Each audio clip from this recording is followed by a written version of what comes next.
अस्सलाम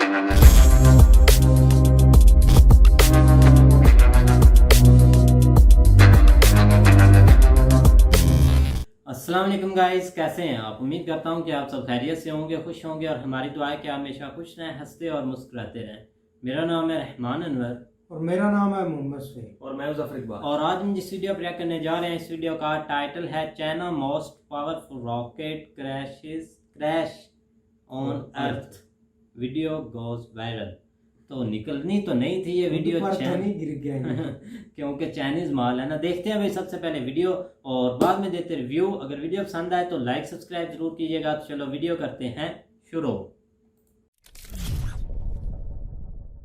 नमस्कार नहीं वेलकम यू वर्ल्ड अफेयर्स। मैं हूं Prashant Dhawan. Now recently United Kingdom में एक स्टडी हुई जहां पर बताया गया कि जिस तरीके से रॉकेट्स अब वापस धरती पे काफी बार गिर रहे हैं, चांसेस लगातार बढ़ते जा रही हैं कि आज नहीं तो कल बहुत से लोग एक बड़े इवेंट में मारे जाएंगे जहां पर एक रॉकेट या एक रॉकेट का मलबा वापस धरती पर गिर जाएगा।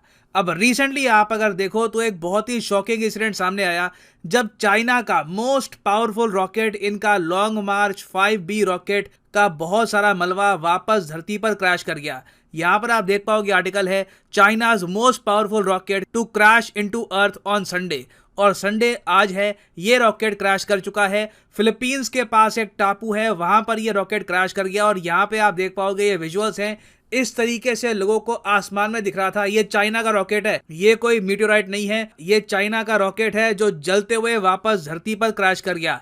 फॉर्चुनेटली किसी की मौत हुई नहीं है, मगर ये बहुत ज्यादा डेंजरस था। और हम देख रहे हैं कि चाइना के रॉकेट्स में एक पैटर्न है कि ये वापस धरती पर लगातार क्रैश करते हैं। रॉकेट लॉन्चेस हम भी करते हैं, यूएस भी करता है, बहुत से और देश करते हैं, मगर पिछले 5-6 सालों में आप अगर देखो तो लगातार ये तीसरी बार है जब चाइना का रॉकेट वापस धरती पर क्रैश कर गया है। इससे पहले आपको याद होगा कि 2016 में चाइना का तियांगोंग 1 स्पेस स्टेशन, पहला स्पेस स्टेशन धरती पर क्रैश कर गया था। यह पैसिफिक ओशन में जाकर गिरा था। चाइना ने एडमिट किया कि इन्होंने इसका कंट्रोल खो दिया था। उसके बाद आपको याद होगा मई 2020 में भी एक 18 टन का रॉकेट वापस धरती पर अनकंट्रोल्ड तरीके से क्रैश कर गया। ये तो खैर ऐसे रॉकेट्स हैं जिनके बारे में पब्लिक को पता है। कई रॉकेट्स बताया जाता है कि चाइना की धरती पर ही वापस क्रैश कर गए, मगर चाइनीज कम्युनिस्ट पार्टी ऐसी गलतियों को कभी एडमिट करती नहीं है। और सबसे सैड बात मुझे यहाँ पर यह लगती है कि नासा अकेली स्पेस एजेंसी है जो चाइना की आलोचना करता है इस बारे में। मेरे हिसाब से अब टाइम आ चुका है कि इसरो भी यहाँ पर एक स्टेटमेंट दे।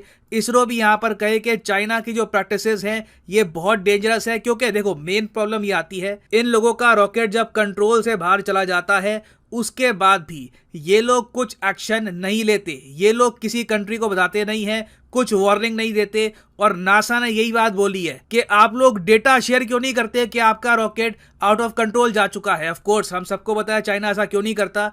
चाइनीज कम्युनिस्ट पार्टी हमेशा अपनी इमेज बना के रखना चाहती है कि ये काफी स्ट्रांग है, सब कुछ यहाँ पे परफेक्ट होता है। बट आई थिंक अब टाइम आ चुका है इसरो, JAXA, उसके अलावा यूरोपियन स्पेस एजेंसी, सब लोग मिलकर चाइना पे दबाव डाले कि आप जब रॉकेट लॉन्च करते हैं you have to be more responsible, क्योंकि आज नहीं तो कल ह्यूमन बींग्स की जान जा सकती है। तो इस टॉपिक को और इन डेप्थ डिस्कस करेंगे कि यहाँ पर हुआ क्या है। मगर आगे बढ़ने से पहले आपसे एक क्वेश्चन पूछूंगा। क्वेश्चन यहाँ पर यह है कि भारत के लिए एक बहुत ही प्राउड मोमेंट है। दूसरी बार हुआ है हिस्ट्री में जब वर्ल्ड बैंक के चीफ इकोनॉमिस्ट चूज किए गए हैं फ्रॉम इंडिया। तो आपको बताना है कि वर्ल्ड बैंक के नए चीफ इकोनॉमिस्ट कौन है। ये है यहाँ पे आपकी ऑप्शन E राघवन, उर्जित पटेल, रघुराम राजन या फिर इंद्रमीत गिल। कमेंट सेक्शन में करिए उत्तर। सही आंसर मैं आपको दूंगा वीडियो के अंत में। नाउ सबसे पहले तो आप पूछोगे चाइना ने रॉकेट लॉन्च किया क्यों था, ये करना क्या चाहते थे। चाइना आपको पता होगा आज के समय खुद का एक स्पेस स्टेशन बिल्ड कर रहा है जिसका नाम है तियांगोंग स्पेस स्टेशन। इसके पहले वाला जो एक प्रोटोटाइप वर्जन था वो धरती पर क्रैश कर गया। अब ये अपना प्रॉपर स्पेस स्टेशन बिल्ड कर रहे हैं और इंटरनेशनल स्पेस स्टेशन के बाद ये दूसरा स्पेस स्टेशन होगा जो ह्यूमन बींग्स ने लॉन्च किया है अंतरिक्ष में। अब ये स्पेस स्टेशन ऐसा नहीं है कि इकट्ठा एक दिन में बन जाएगा, धीरे धीरे इसके मॉड्यूल्स अंतरिक्ष में जाते हैं, फिर इनको कनेक्ट किया जाता है। It is a long process. तो अभी मोस्ट रिसेंटली चाइना को वेंतियान जो साइंस लैब है ये कनेक्ट करनी थी अपने तियांगोंग स्पेस स्टेशन में।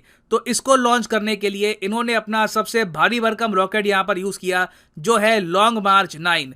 एग्जाम्पल के लिए यहां पे मैं दिखा रहा हूं, ये आपके सामने दुनिया में जो सबसे बड़े रॉकेट्स हैं उनकी फोटो है। लॉन्ग मार्च 9 अपने आप में चाइना का सबसे बड़ा रॉकेट तो है, मगर आप इसको अगर कंपेयर करोगे स्पेसएक्स के स्टारशिप से तो ये काफी बोना आपको दिखेगा। मगर अपने आप में आप अगर देखो तो it is a giant rocket. इसका एक कोर बूस्टर है, उसके अलावा चाइना 4 एडिशनल बूस्टर्स यहाँ पर यूज करता है जिससे ये अंतरिक्ष में जाएगा। तो अभी रिसेंटली हुआ क्या है कि जो ये कोर बूस्टर वाला पार्ट है यही आउट ऑफ कंट्रोल होकर धरती पर क्रैश कर गया। जो ऊपर इनका मेन पार्ट था ये तो अंतरिक्ष में पहुंच गया, स्पेस स्टेशन से ये जुड़ चुका है, मगर जो ये बाकी का पार्ट है ना ये बिल्कुल आउट ऑफ कंट्रोल हो गया। और उसके बाद चाइना के हाथ में कुछ था नहीं, ये लोग बस चुप होकर बैठ गए। यूएसए ने खुद नोटिस किया कि एक ऑब्जेक्ट है बिल्कुल अनकंट्रोल तरीके से वापस धरती पे आ रही है और ये धरती पर कहीं भी गिर सकती है। हो सकता है कि सिविलियन इलाके में ये मलबा गिर जाए, मगर थैंकफुली ये इवेंचुअली जो मलबा है ये गिरा है फिलीपींस। यहाँ पे आप देख पा रहे होगे ये फिलीपींस नाम का देश है, इसके एक टापू के पास जाकर ये मलबा गिर गया, किसी की जान नहीं गई। अब यहाँ पर आप पूछेंगे अगर किसी की जान यहाँ पर गई होती तो क्या चाइना लायबल होता, तो इसका आंसर है हाँ बिल्कुल, चाइना को कंपनसेशन पे करनी होती है। और अगर मैं आपको बता दूं अगेन, कोई बड़ी बात नहीं है, एक अनफॉर्चुनेट इवेंट आज नहीं तो कल ये हो ही सकता है। और ये बात सिर्फ मैं नहीं कह रहा, रीसेंट एक इस पर स्टडी हुई है, डिटेल स्टडी। यहाँ पर इन्होंने कैलकुलेट किया है प्रोबेबिलिटी को कि जिस रफ्तार से चाइना लगातार रॉकेट लॉन्च कर रहा है, और ये बात क्लियर है कि इनका जो लॉन्ग मार्च 5 रॉकेट है इसमें डिजाइन को लेकर इश्यूज हैं, ये कंट्रोल में रॉकेट आता नहीं है। बहुत बार ये रॉकेट आउट ऑफ कंट्रोल होकर धरती पर क्रैश कर चुका है। तो यूके की जो स्टडी थी इस इशू को लेकर, इसने यहाँ पर यह भी ऑब्जर्व किया कि मोस्ट प्रॉब्ली कल को अगर मान लो ये रॉकेट आउट ऑफ कंट्रोल जाता है और कहीं पे क्रैश करता है तो ये गिरेगा या तो बांग्लादेश या फिर इंडोनेशिया के एरिया के बीच में। बेसिकली अगर मैं एक सर्कल बनाऊं, ये जो एरिया यहाँ पे आप देख रहे हो, यहाँ पर इस मलबे के गिरने के चांसेस सबसे ज्यादा हैं। आप कह सकते हैं ज्यादातर ये जो मलबा है इसकी ट्रैजेक्टरी ऐसी बनती है कि सीधा ये इसी इलाके में गिरता है। अब फॉर एग्जांपल इस बार जो चाइना का मलबा है ये गिरा है सीधा फिलीपींस में, तो कल को कोई बड़ी बात नहीं है कि किसी आसियान कंट्री में एक बहुत ही ट्रेजिक इवेंट हो जाए। अब यहाँ पर आप कहोगे इससे हम बच कैसे सकते हैं, व्हाट कैन बी डन। देखिए what can be done is very simple. Technologically हमको एडवांस करना पड़ेगा, हमको इंश्योर करना पड़ेगा कि इन द फ्यूचर हम लोग रीयूजेबल रॉकेट यूज करें।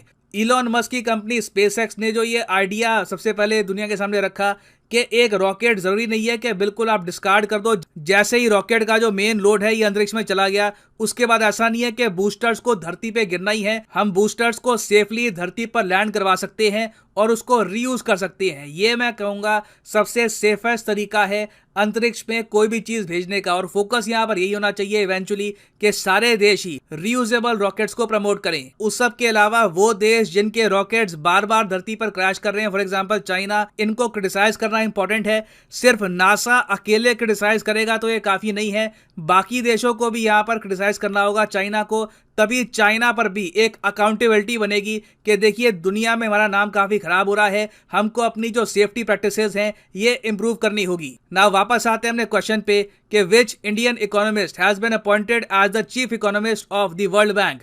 तो सही उत्तर यहाँ पे है ऑप्शन डी, इंदरमीत गिल। जी हाँ, इंदरमीत गिल कौशिक बासु साहब के बाद ये दूसरे इंडियन हैं जो बने हैं the chief economist at world bank. A proud moment for India indeed. और फाइनली यहाँ पर मैं ये भी ऐड कर दूं कि आप किसी भी एग्जाम की तैयारी कर रहे हैं आप परचेज कर सकते हैं इनके courses from an academy. Simply जाओ कमेंट सेक्शन में, यहाँ पे आपको मिलेंगे link. For example let's say आप प्रिपेयर कर रहे हैं फॉर एसएससी, क्लिक करिए एसएससी के लिंक पर और यहाँ पे आपके सामने खुल जाएगा ये पेज। मगर जो प्राइसेस यहाँ पर लिखे हैं ये पे करने की आवश्यकता नहीं है, सिंपली यहाँ पे कोड डालो PD10 and the prices will just start following. So use the code PD10 and save money. So इसी नोट के साथ ये है वीडियो का। Thank you for listening and as always God bless you all.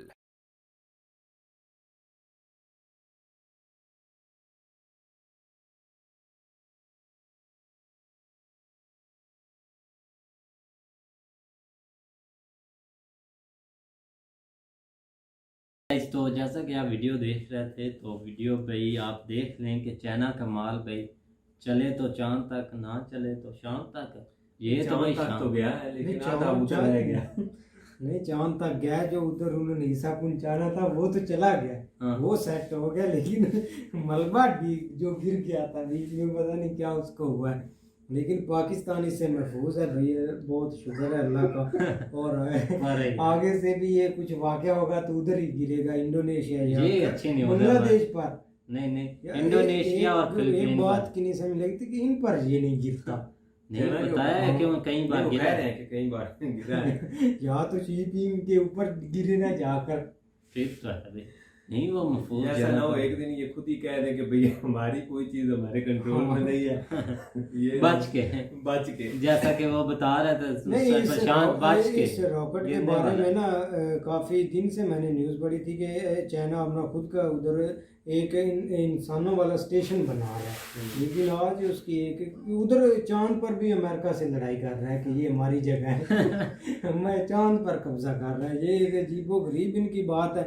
लेकिन आज देखो ये ऐसा वाकया हो चुका है, ये आई थिंक अभी की न्यूज़ है। ये हम के भाई ये बम वगैरह ऊपर ले के जाएं और वहां पर जंग शुरू ऊपर कर बम क्या इन्होंने करना है भाई, वहां जंग ना शुरू लेकिन कर ये दें। एक बहुत एक सबक सीखने वाली चीज़ है कि इनका जो माल है ना, जो इन्होंने पाकिस्तान को भी जो त्यारे चूरे या राइफल रूफल दी हुई है, इन्होंने हमें जंग में हराना है भाई। ये चेक कर ले भाई। 8NC आपको दिए और इन्होंने भी एक दिन चलाए, उसके बाद सेव करके रख दिए। सेव करके रख, ये बहुत एक डेंजरस भाई गेम है जो चाइना खेल रहा है इधर पाकिस्तान में। इनको कुछ ना कुछ आजमाना चाहिए। बिल्कुल ये भाई, ना कल कि ये हमें वो- इनको ये चीज देखते हुए ना इनको वो कल ये पुराने करना बूढ़े चाहिए। जहाज हमारे काम आए जब भी हालात खराब हो। लेकिन सबसे इम्पोर्टेंट चीज़ है कि वर्ल्ड को इसके ऊपर जो है ना वो थोड़ा बहुत सीरियस होना पड़ेगा, क्योंकि ये तीसरी दफ़ा है।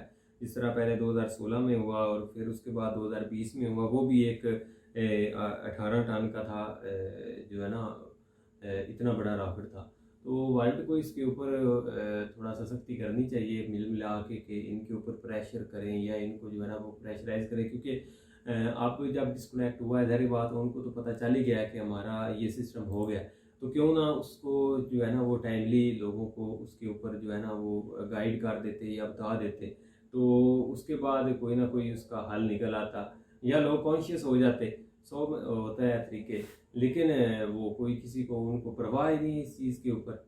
चलो खैर देखते हैं कि भाई ये जो है ना काफी घिनौनी साजिश ना हो जाए लेकिन हमारे देखा खिलाफ जाए में। तो अब देखें पाकिस्तान इस पर कोई आर्टिकल अपना छापता है या न्यूज़ देता है कि नहीं, क्योंकि नहीं, पाकिस्तान इन्होंने भी छाप हमने- दिया तो फिर कर्जा नेक्स्ट उन्होंने नहीं देना भाई उनको। नहीं, अब ये तो अब इंटरनेशनल न्यूज़ बन गया ना, लेकिन आप आजमाते हैं अपनी मीडिया को कि क्या बोलते हैं ये।